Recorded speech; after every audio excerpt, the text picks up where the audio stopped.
الحمد للہ وکفی والصلاة والسلام علی عباده الذین اصطفی خصوصا علی افضلهم وخاتم النبیین محمد الامین وعلی آلہ وصحبہ اجمعین اما بعد فقد قال اللہ تبارک وتعالی کما ورد فی سورۃ الدخان اعوذ باللہ من الشیطان الرجیم بسم اللہ الرحمن الرحیم حامیم والکتاب المبین انا انزلناہ فی لیلۃ مبارکۃ انا کنا منذرین فیہا یفرق کل امر حکیم امرا من عندنا انا کنا مرسلین رحمتا من ربک انہ هو السمیع العلیم رب السماوات والارض وما بینہما ان کنتم موقنین صدق اللہ العظیم رب اشرح لی صدری ویسر لی امری واحلل عقدۃ من لسانی یفقہوا قولی اللہم ربنا الہمنا رشدنا واعذنا من شرور انفسنا اللهم ارنا الحق حقا وارزقنا اتباعه وارنا الباطل باطلا وارزقنا اجتنابه اللهم وفقنا لما تحب وترضى وتقبل منا فإنك خير المتقبلين اللهم ربنا انس وحشتنا في قبورنا وارحمنا بالقرآن العظيم اللهم اجعله لنا إماما ونورا وهدى ورحمة اللهم ذکرنا منه ما نسینا وعلمنا منه ما جہلنا وارزقنا تلاوته آناء اللیل وآناء النہار واجعله لنا حجة یا رب العالمین آمین۔ اس سے پہلے کہ ہم دورہ ترجمہ قرآن کے سلسلے کو شروع کریں، آج جو حضرات اعتکاف کے لیے تشریف لائے ہیں مسجد میں، میں انہیں خوش آمدید کہتا ہوں۔ یہ ایک بہت بڑی عبادت ہے اور اس کی جو اصل روح ہے وہ اپنی توجہ کا ارتکاز ہے اللہ کی طرف، اللہ کی بات کی طرف، اللہ کے کلام کی طرف۔ ہندوؤں میں دو لفظ مستعمل ہیں، گیان اور دھیان۔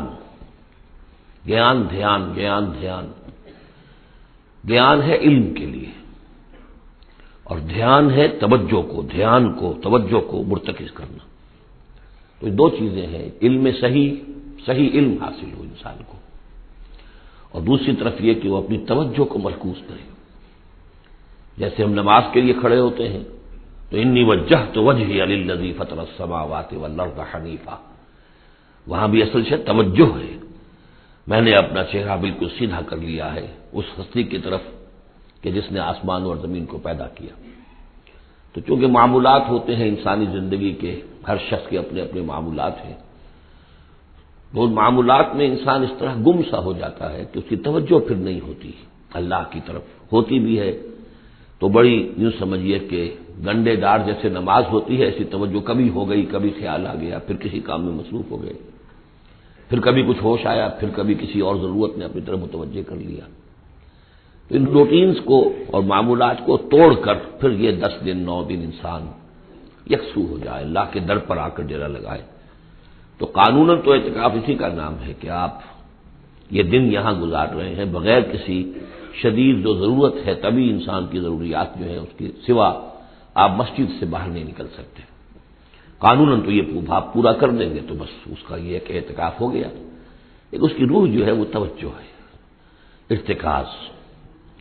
اس مسجد کا جو اعتکاف ہے وہ اس اعتبار سے ایک دو آتشاہ اسے آپ کہہ سکتے ہیں کہ اس میں معتکف حضرات جو ہیں پہلی 5 یا 6 راتوں میں قرآن مجید کا 1/6 حصہ ترجمے کے ساتھ سنیں گے۔ یہ بات شاید کہیں اور کسی اور اعتکاف میں یہ میسر نہ ہو۔ تو اگرچہ قرآن حکیم کا یہ دورہ ترجمہ قرآن کا بڑا حصہ تو پورا ہو چکا، تقریباً 25ویں پارے کی آخری صورتیں ہیں جو آج ہم پڑھیں گے ابتدا میں، لیکن اس کے باوجود آپ سمجھ لیجئے آج ہی کے ہمارے سبق میں سورہ احقاف میں وعدہ ذکر آئے گا کہ کچھ جنات نے صرف ایک مرتبہ قرآن سنا حضور سے اور اس کا نتیجہ یہ نکلا کہ وہ ایمان بھی لے آئے اور مبلغ بن گئے، داعی بن گئے۔ تو اگر آپ 5 دن تک قرآن سنیں گے تو آپ کی زندگیوں میں ہو سکتا ہے، اللہ کرے کہ عظیم انقلاب برپا ہو جائے۔ آپ کے مقاصد، زندگی میں رخ کیا میں نے رکھا ہوا ہے، کدھر میں جا رہا ہوں، اس کے بارے میں سوچتے ہوئے، اپنا تجزیہ کرتے ہوئے، اپنا احتساب کرتے ہوئے انسان اگر قرآن کو پڑھے اور سنے تو تھوڑا سا قرآن بھی، چند آیتیں ہوتی تھی جن سے لوگوں کی قسمتیں بدل جاتی تھی، تو آپ تو 5 پارے سنیں گے ترجمے کے ساتھ، اور اس میں بڑی اہم صورتیں آ رہی ہیں، اور بڑی بڑی صورتوں کے مضامین کے جو خلاصے اللہ انسانی فطرت سے واقف ہے۔ تو بعض لوگ ہوتے ہیں کہ جو زیادہ محنت کر سکتے ہیں، بعض چاہتے ہیں ذرا ہمیں خلاصے مل جائیں، بعض لوگ پوری کتابیں پڑھتے ہیں امتحان کے لیے اپنے، اور بعض جو ہے خلاصوں سے کام چلاتے ہیں۔ تو اللہ نے سب کے لیے رکھا ہے کہ بڑے بڑے اہم مضامین جو بڑی طویل مکی صورتوں میں آئے ہیں، مدنی صورتوں میں، ان کے خلاصے اللہ نے چھوٹی چھوٹی مدنی صورتوں کے اندر دے دیے ہیں۔ وہ حصہ ہمیں پڑھنا ہے، کل سے شروع ہو جائے گا انشاءاللہ۔ لیکن اس میں کہ نیت جو ہے اس کی تصحیح بہت ضروری ہے۔ نیت یہ ہے، کر لیجئے شعوری طور پر کہ ہمیں قرآن سننا ہے تو اس ارادے کے ساتھ سننا ہے کہ جو بات سمجھ میں آ جائے اور دل گواہی دے دے کہ یہ شخص جو ترجمہ کر رہا ہے یہ تصنع نہیں کر رہا ہے، تکلف نہیں کر رہا ہے، یہ خود اپنی طرف سے کچھ نہیں ملا رہا ہے، بلکہ واقعتاً جو اللہ کا کلام ہے اسی کو پیش کر رہا ہے، اور دل یہ گواہی دے دے کہ یہ حق ہے، صحیح ہے، تو پھر اس پر عمل پھر لازم ہے۔ پہلے سے فیصلہ کیا ہو کہ درمال حق ہے سودار، اب تم فیصلہ کر لو کہ جدھر حق مجھے موڑے گا میں مڑ جاؤں گا۔ یہ نہیں کہ اب پوری زندگی تو اس رخ پر گزری ہے، پوری زندگی تو میں اس کام میں لگا رہا ہوں، اب کیسے میں آخری وقت میں آ کر، یا یہ کہ میں نے تو فلاں رخ پر بڑی تیاری کی ہے، بڑی محنتیں صرف کی ہیں، اب میں کیسے اس کو چھوڑ دوں۔ نہیں، درمال حق ہے سودار، حق جدھر مڑے تم مڑ جاؤ۔ یہ فیصلہ کر کے اگر سنیں گے تو میں سمجھتا ہوں کہ انقلاب عظیم بھی برپا ہو سکتا ہے، انسانی زندگی کا رخ بدل جاتا ہے۔ اس کے لیے یہ ہے کہ ذہنوں کو تیار کیجیے۔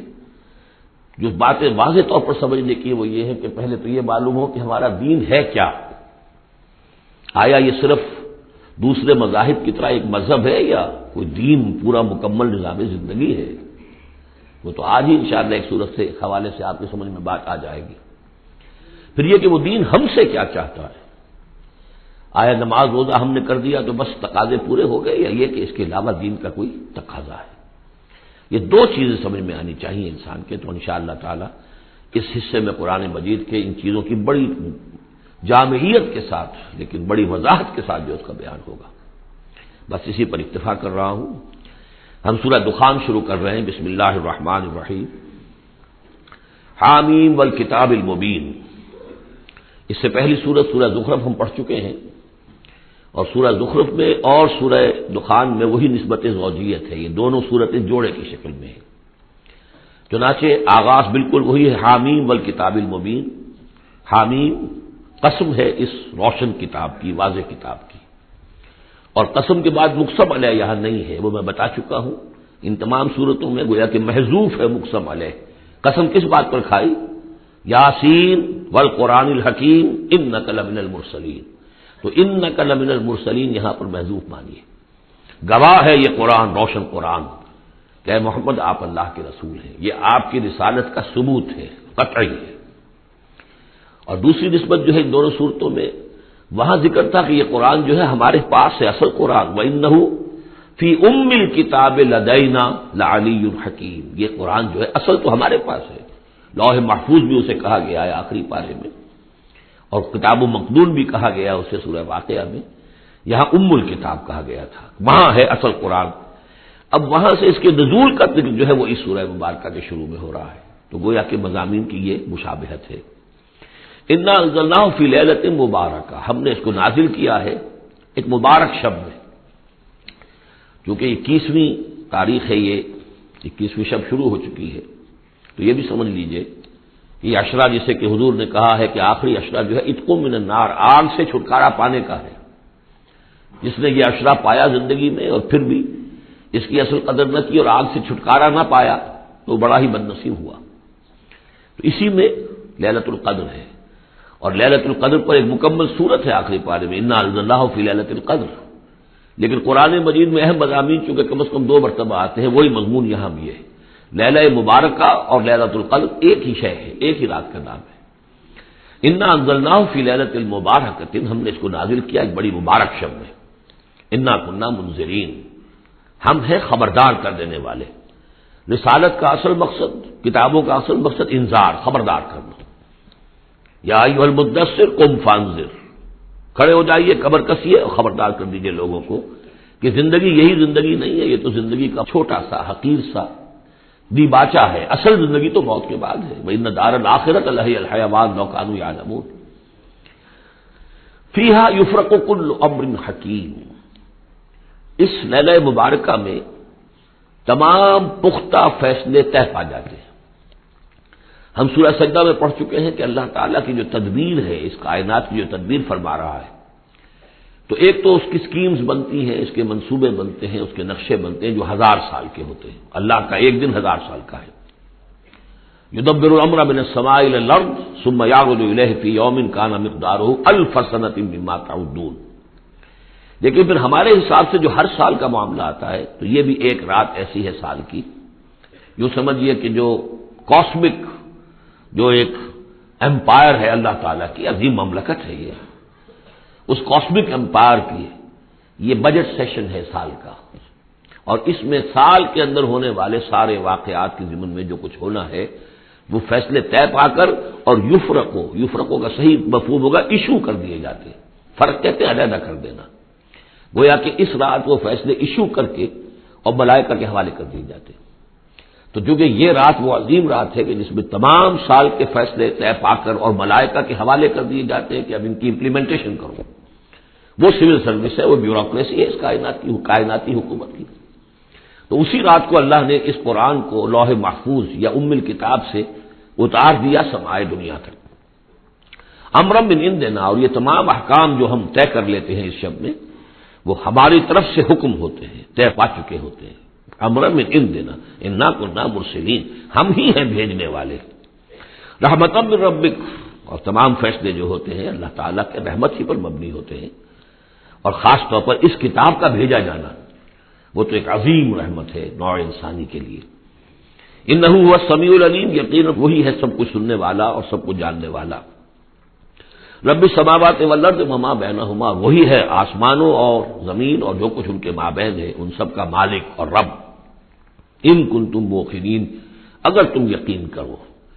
یعنی یہ بات مان لینا تو شاید آسان ہو، یقین کرنا مشکل ہو جاتا ہے. ہمیں نفس دھوکہ دیتا ہے اس کا مالک میں ہوں، یہ چیز میری ہے. ہونا یہ چاہیے کہ ہر شے اللہ کی ہے. این امانت چند روزہ نزد ماست، در حقیقت مالک ہر شے خداست. میرے پاس تو یہ چند دن کے لیے امانت کے طور پر، یہ ہاتھ بھی اللہ کی امانت ہے جس نے مجھے دیا ہے. اللہ پوچھے گا کہ تم نے غلط کام تو نہیں لیا اس سے. اور یہ ہاتھ میرے خلاف گواہی دیں گے، ہم پڑھ چکے ہیں اس کو. ہمارے اپنے اعضاء جو ہیں، اپنے ہاتھ، ہمارے پاؤں، ہماری کھالیں ہمارے خلاف گواہی دیں گے.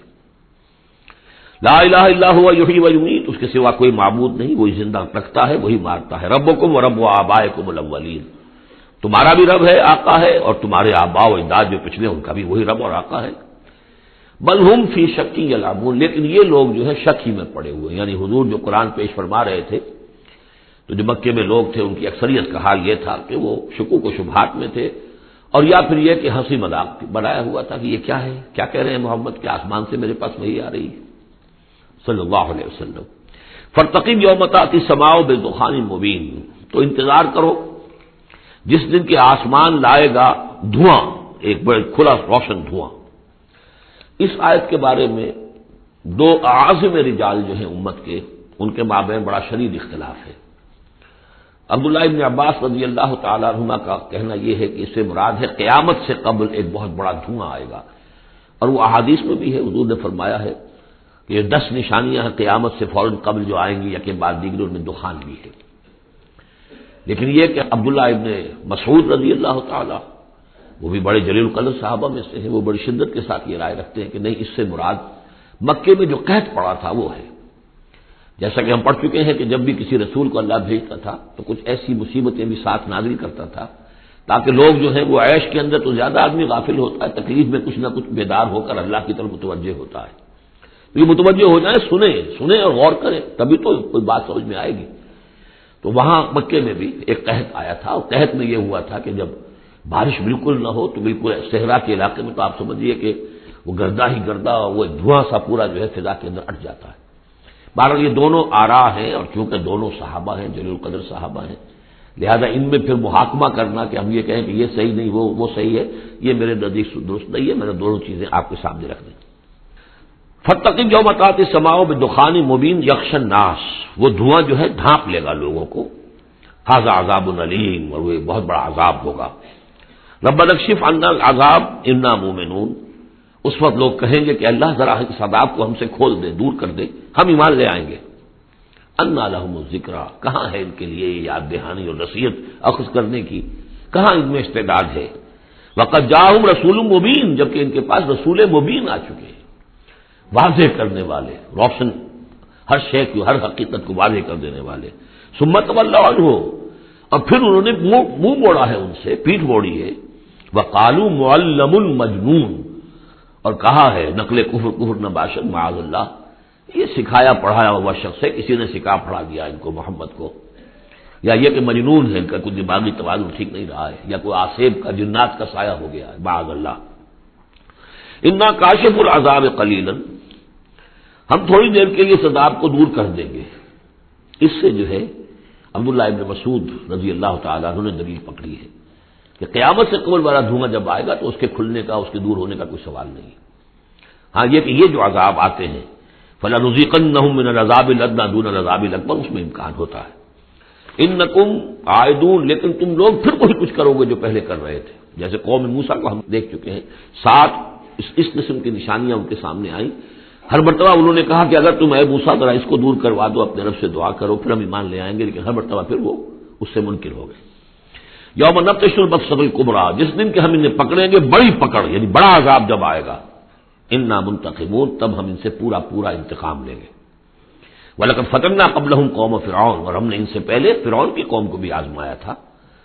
وَجَاءَهُمْ رَسُولٌ کریم، ان کے پاس بھی ایک بہت ہی باعزت رسول آئے تھے، حضرت موسیٰ علی نبینا وعلیہ الصلاۃ والسلام، ان ادوا الی عباد اللہ، انہوں نے مطالبہ کیا تھا کہ اللہ کے بندوں کو میرے حوالے کر دو، بنی اسرائیل کو میرے ساتھ جانے دو۔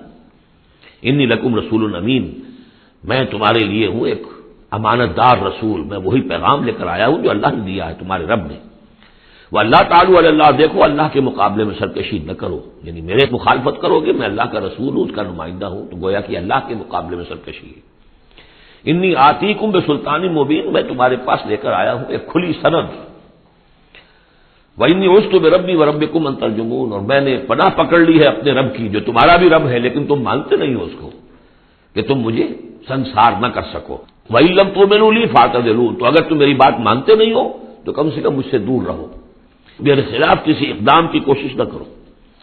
فَدَعَا رَبَّهُ أَنَّ هَٰؤُلَاءِ قَوْمٌ مُجْرِمُونَ، پھر انہوں نے اپنے رب سے دعا کی کہ پروردگار، یہ فرعون اور اس کی قوم تو یہ تو جرم پر اڑے ہوئے ہیں، مجرم ہیں۔ فَأَسْرِ بِعِبَادِي، اللہ نے یہ حکم دے دیا کہ ٹھیک ہے میرے بندوں کو لے کر راتوں رات نکل جاؤ، لیلاً اِنَّکُم مُتَّبَعُونَ، اور دیکھو تمہارا پیچھا کیا جائے گا، تعاقب کیا جائے گا۔ وَاتْرُكِ الْبَحْرَ رَهْوًا، اور دیکھو جب تمہارے لیے ہم سمندر کو پھاڑ دیں گے، راستہ بنائیں گے، تو اس سمندر کو اسی طرح رکا ہوا رہنے دینا۔ وَاتْرُكِ الْبَحْرَ رَهْوًا إِنَّهُمْ جُندٌ مُغْرَقُونَ، اس لیے کہ یہ بھی تمہارا تعاقب کرتے ہوئے وہاں سے گزرنے کی کوشش کریں گے اور پھر یہ غرق ہو جائیں گے۔ کم ترکوا من جنات وعیون، کتنے ہی انہوں نے باغات چھوڑے جو انہوں نے بنائے تھے بڑی محنت سے، اور عیون اور چشمے سب چھوڑ کر نکل آئے اور غرق ہو گئے۔ وزروع، اور کھیتیاں، ومقام کریم، اور کتنے اعلیٰ گھر، ونعمت، اور کیسے کیسے ناز و نعم کا سامان، کانوا فیہا فاکہین، جس میں کہ وہ عیش کیا کرتے تھے۔ کذالک، یوں ہی ہوا، وَأَوْرَثْنَاهَا قَوْمًا آخَرِينَ، اور پھر ہم نے اس کا وارث بنا دیا ان تمام چیزوں کا اور لوگوں کو۔ فما بکت علیہم السماء والارض، تو نہ ان پر آسمان رویا اور نہ زمین، وما كانوا منظرین، نہ پھر انہیں کوئی مہلت ملی۔ وَلَقَدْ نَجَّيْنَا بَنِي إِسْرَائِيلَ مِنَ الْعَذَابِ الْمُهِينِ، اور ہم نے بنی اسرائیل کو اس ذلت آمیز عذاب سے کہ جس میں کہ قوم فرعون نے انہیں مبتلا کیا ہوا، تو نجات دے دی، من فرعون سے۔ انہ کان عالیہ من المسرفین، وہ تو حد سے بڑھ جانے والا بھی تھا اور سرکش بھی بہت تھا۔ ایک تو شخص صرف یہ کہ معصیت کا ارتکاب کرتا ہے، گناہوں کا ارتکاب کرتا ہے، حد سے گزر جاتا ہے، ایک یہ سرکش بھی ہوتا ہے، دوہرا جرم۔ وَلَقَدِ اخْتَرْنَاهُمْ عَلَىٰ عِلْمٍ عَلَى الْعَالَمِينَ، اور ہم نے بنی اسرائیل کو علم کے باوجود ہم نے انہیں پسند کیا تھا تمام جہان کی قوموں پر، یعنی بنی اسرائیل کی جو بھی خرابیاں یا کوتاہیاں وہ بھی ہمارے علم میں تھیں، لیکن یہ کہ پھر بھی ہم نے انہیں قبول کیا۔ اور واقعہ یہ کہ بہت بڑی ان کو اللہ تعالیٰ نے ان کو بڑی فضیلت دی۔ 2 مرتبہ سورہ بقرہ میں وہ آیت ہم پڑھ چکے ہیں، یا بنی اسرائیل اذکروا نعمتی التی انعمت علیکم وانی فضلتکم علی العالمین، میں نے تمہیں تمام جہان کی اقوام پر فضیلت دی ہے، اس میں کوئی شک نہیں، اگرچہ ان کے بڑے بڑے جرائم بھی آئے ہیں جو قرآن مجید میں سورہ بقرہ میں خاص طور پہ بیان ہوئے ہیں، پھر بھی توحید ایک ایسی شے ہے جس کے ساتھ یہ چمٹے رہے ہیں۔ ان کے لیے ان کی جو یوں سمجھیے کہ سواد اعظم جو ہے اس کے ہاں کوئی مشرکانہ جو ہے اوہام پیدا نہیں ہوئے، کوئی عوام میں سے کچھ مبتلا ہو جائیں۔ انہوں میں سے ایک ہی طبقہ تھا ایک زمانے میں کہ جس نے حضرت عزیر کو خدا کا بیٹا قرار دے دیا تھا، لیکن یہ کہ وہ بھی پوری قوم نے نہیں۔ اس اعتبار سے اللہ تعالیٰ نے ان کو ایک فضیلت دی تھی۔ وَآتَيْنَاهُم مِّنَ الْآيَاتِ مَا فِيهِ بَلَاءٌ مُّبِينٌ، اور ہم نے انہیں بہت سی ایسی نشانیاں دی تھی کہ جن میں ان کے لیے بلاء حسنہ جس کو کہتے ہیں، ان کے لیے ایسی آزمائشیں کہ جو انسان کی بھلائیوں کو اور اچھائیوں کو ابھارے اور نکھار کر ظاہر کریں۔ ان ہؤلاء لیقولون، لیکن یہ لوگ جو ہیں وہ یہ کہہ رہے ہیں، یعنی یہ مکے والے، اب ذکر کر کے بنی اسرائیل کا کیونکہ مکی صورتیں ہیں، اب آئے ہؤلاء یہ لوگ جو ہیں لا یقولون، وہ یہ کہتے ہیں ان ہی الا موتتنا الاولی وما نحن بمنشرین، بس یہ ایک ہی موت ہوگی ہماری کہ جو ہونے والی تھی، باقی یہ کہ ہم اب اٹھنے والے نہیں ہیں، دوبارہ ہمیں نہیں اٹھایا جائے گا، اور ہمارا بعث بعد الموت پر عقیدہ نہیں ہے۔ فاتوا بآبائنا ان کنتم صادقین، اگر تم کہتے ہی ہو کہ مرنے کے بعد یہ اٹھنا ہے تو اچھا پھر ہمارے آباء و اجداد کو زندہ کر کے لا کے دکھاؤ، ہم مان لیں گے۔ اہم خیر ام قوم تبع، کیا وہ بہتر ہیں یا تبع کی قوم؟ یہ تبع جو ہے یہ لقب تھا یمن کے بادشاہوں کا، جیسے مصر کے بادشاہوں کا لقب تھا فرعون، اور عراق کے بادشاہوں کا تھا نمرود، اسی طریقے سے یہ تبع کہلاتے تھے کہ جو یمن کے بادشاہ ہوتے تھے۔ والذین من قبلہم، اور وہ لوگ کہ جو ان سے پہلے تھے، اہلکناہم انہم کانوا مجرمین، ہم نے ان سب کو ہلاک کیا، وہ سب مجرم تھے، گناہ گار تھے۔ وما خلقنا السماوات والارض وما بینہما لاعبین، اور ہم نے آسمانوں کو اور زمین کو اور جو کچھ ان کے مابین ہے کوئی کھیل کے طور پر تو تخلیق نہیں فرمایا۔ ما خلقناہما الا بالحق، ہم نے نہیں بنایا ان کو مگر حق کے ساتھ۔ ولکن اکثرہم لا یعلمون، لیکن ان کی اکثریت علم نہیں رکھتی۔ ان یوم الفصل میقاتہم اجمعین، یقیناً وہ فیصلے کا دن، یہ ان کے وقت معین ہے ان سب کے لیے۔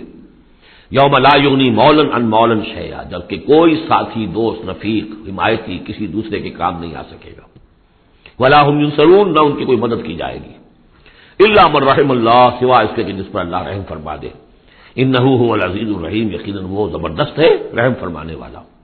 ان شجرۃ الزقوم، اس کا پہلے بھی ذکر ہو چکا ہے، زقوم کا جو درخت ہے، طعام الاسیم، وہ گناہ گاروں کا کھانا ہے جو انہیں راشن ملے گا جہنم میں، کل محل یغلی فی البطون، اور وہ جب وہ بھوک کے مارے کھائیں گے، حالانکہ نہایت بد شکل ہوگا، بد زیب ہوگا، بد ذائقہ ہوگا، بدبودار ہوگا، لیکن یہ کہ بھوک کی شدت سے بےتاب ہو کر کھائیں گے، لیکن جب وہ اپنے پیٹوں کو بھریں گے اس سے تو وہ جا کر کھولے گا اندر، جیسے کہ پانی کھولتا ہے ابلتا ہوا، اس طرح ان کے پیٹوں کے اندر جا کر وہ کھولے گا، جیسے کہ پگھلا ہوا تانبا کھولتا ہے، کغلی الحمیم، جیسے کہ پانی کھولتا ہے جب کہ۔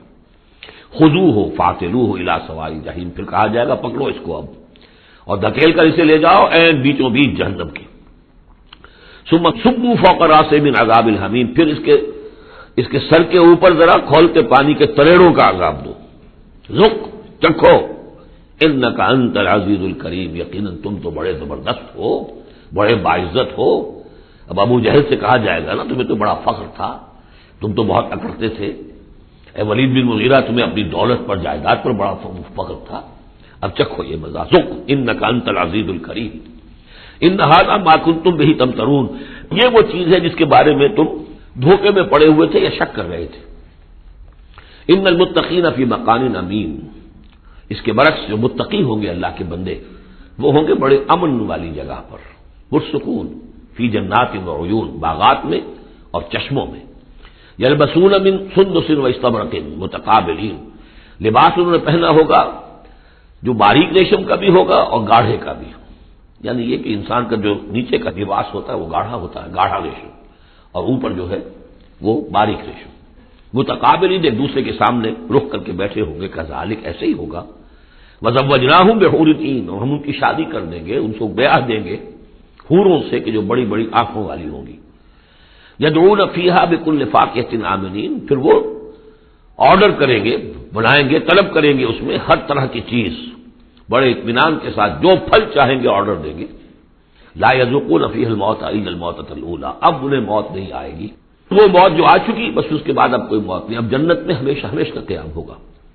وَوَقَاهُمْ عَذَابَ الْجَحِيمِ، اور اللہ تعالیٰ نے ان کو بچا لیا ہے عذاب جہنم سے، اللہم ربنا اجعلنا منہم، اللہ تعالیٰ ہمیں بھی ان میں شامل کرے۔ فضلا من ربک، اور یہ فضل ہوگا تیرے رب کی طرف سے، یقیناً ان کے اعمال بھی ہوں گے، ان کی اپنی محنتیں بھی ہوں گی، لیکن یہ کہ صرف محنت اور صرف عمل نہیں، اللہ کا فضل، اس کا کرم، اس کی رحمت بھی ضروری ہے۔ ذالک هو الفوز العظیم، یقیناً یہ بہت بڑی کامیابی ہے۔ فإنما يسرناه بلسانك لعلهم يتذكرون، تو ہم نے اے محمد صلی اللہ علیہ وسلم اس قرآن کو آپ کی زبان پر آسان کر دیا ہے۔ یہ بڑی فصیح زبان ہے قرآن کی، عربی زبان جو ہے کوئی ثقیل نہیں ہے۔